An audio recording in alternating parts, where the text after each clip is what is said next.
Que é tipo, ele tem um mestre dele, que é um professor de até quarta série, né? Que é o Iruka. E aí... Bom, gente, spoiler de Naruto, né? Tamo em, porra.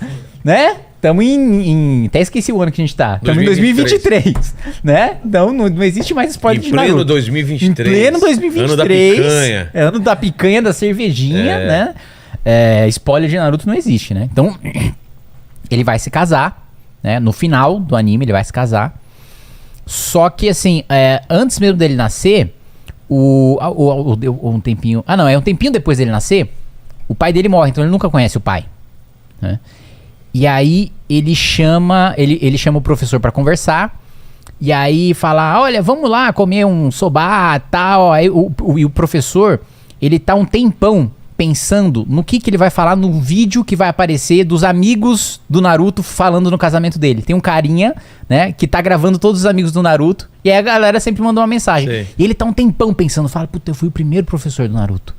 O que eu falo pra ele? Cara, olha o quanto ele já viveu, olha o quanto ele amadureceu, olha o cara que ele se tornou, olha o orgulho que eu tenho dele, né? O que eu vou falar? Eu não sei o que falar. Aí, acho que um dia antes do casamento, o Naruto chama ele, não, vamos sair e tal, vamos comer um ramen aqui.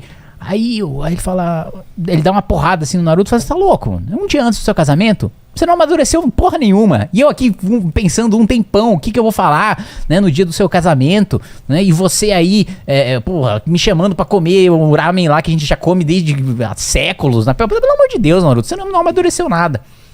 Ele vira e fala, eu tava titubeando pra falar, mas na verdade eu queria que você fosse pro meu casamento representando meu pai. Porra, cara. Puta que pariu. Aí é pesado. E pra mim é foda porque... Cara, eu perdi meu pai em 2017. E pra mim, cara, foi o momento mais pesado, assim, da minha vida. Eu imagino. Mais triste da minha vida, porque o meu pai, assim, era um cara... Tipo, era o meu herói. Era o cara que eu fazia tudo pro meu pai ver, pra dar orgulho pra ele. Ele não era um cara que falava muito. E um cara que você, quando fazia pergunta pra ele, tipo, e aí, pai, como é que foi sua infância? Eu era criança. Tipo, ele era o cara... Ele não era de se abrir muito, é isso? Ele não se abria, mas era meio humorado, entendeu? Sei. Tipo, eu era criança, né? Tipo... Só que ao mesmo tempo, né, eu lembro... Eu sempre gostei muito de português, né? De gramática e tal. E aí na escola teve um campeonato de conjugação verbal. Aí eu cheguei em casa e tal, pai, ganhei o campeonato de conjugação verbal lá na escola.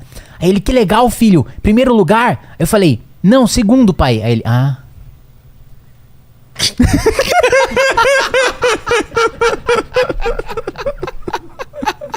Sério? Meteu um... E foi embora. E pra você, cara? Não, na época... Eu te amaria, tu amarias, ele amaria, nós amaríamos, vós amaríamos. Não, na época eu achei uma bosta, claro, mas depois você entende, eu né? entendi que, cara, o que ele queria me passar sempre dá pra você ser melhor. Eu lembro, ele me dava R$1 cada vez que eu tirava 10 na média, né, não na prova. Então, tinha prova 1, prova 2, prova 3, prova 4, né? Então, se no final dos 4 bimestres, né, da escola, a média na matéria fosse 10, aí ele dava R$1. Porra! Aí, caramba, velho! Ele sempre foi um cara, assim, que me incentivou a estudar muito, o máximo, assim, a conseguir ser... E eu sempre, cara, me esforcei e me dediquei pra realmente mostrar pra ele, né, que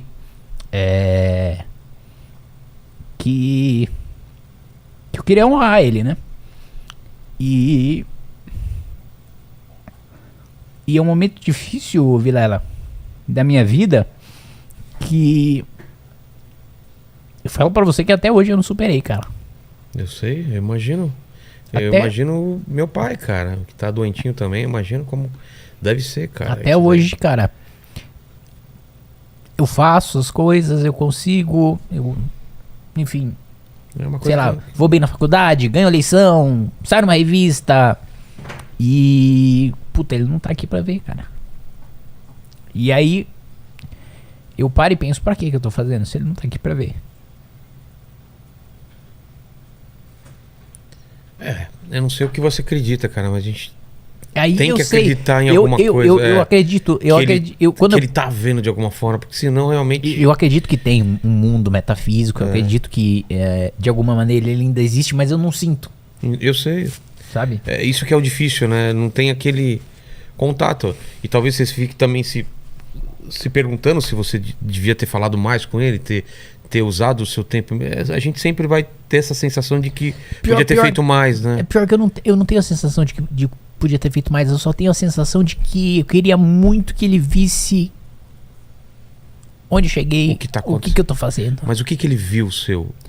Cara, ele viu as manifestações do impeachment. Ele nunca me falava nada. Nunca me falava nada sobre política. Nunca se discutia política em casa, né?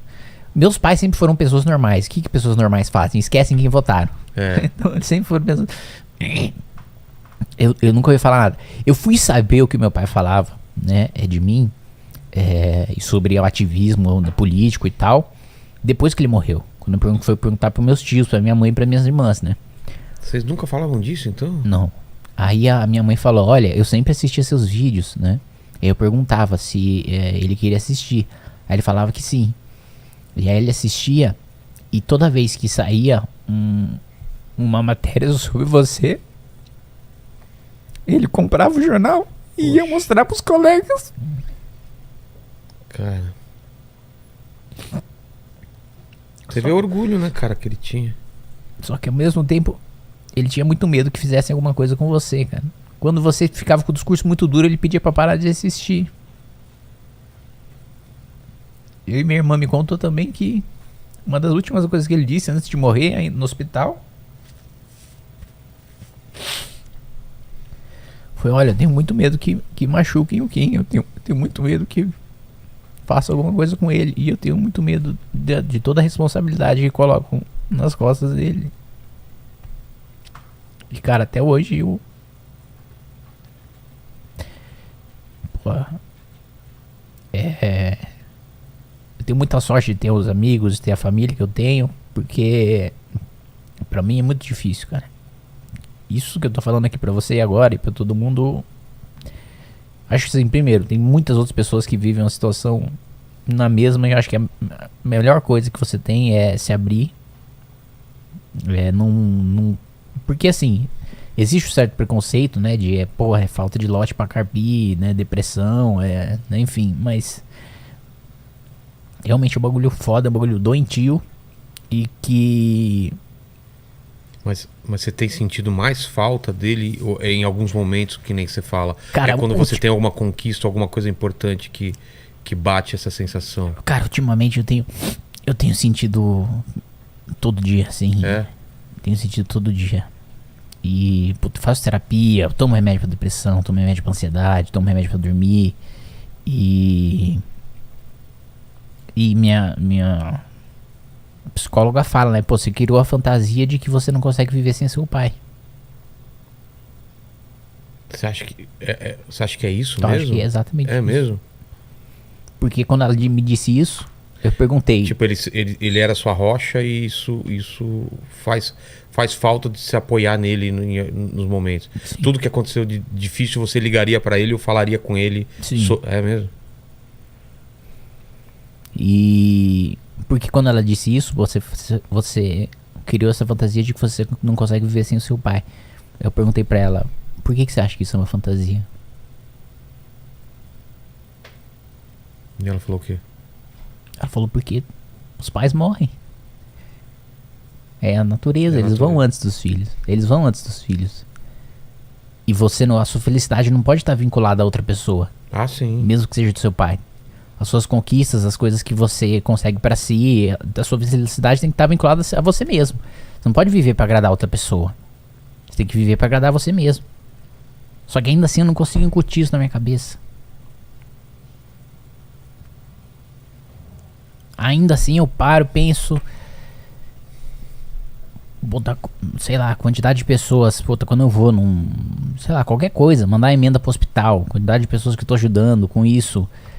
E eu lembro que a gente ia, todo domingo a gente ia na feira, né, de manhã, que era pra dar tempo de a gente voltar em casa e ele assistir Fórmula 1. Ah, é? Que ele gostava.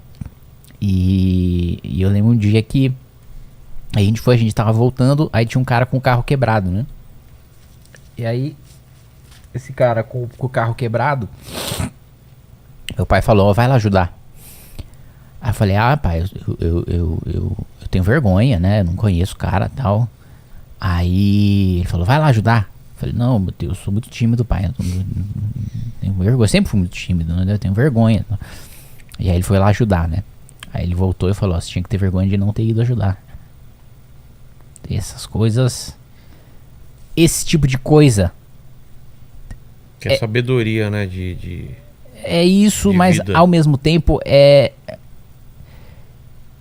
uma coisa que a psicóloga fala muito também, que eu idealizo muito também o meu pai, né?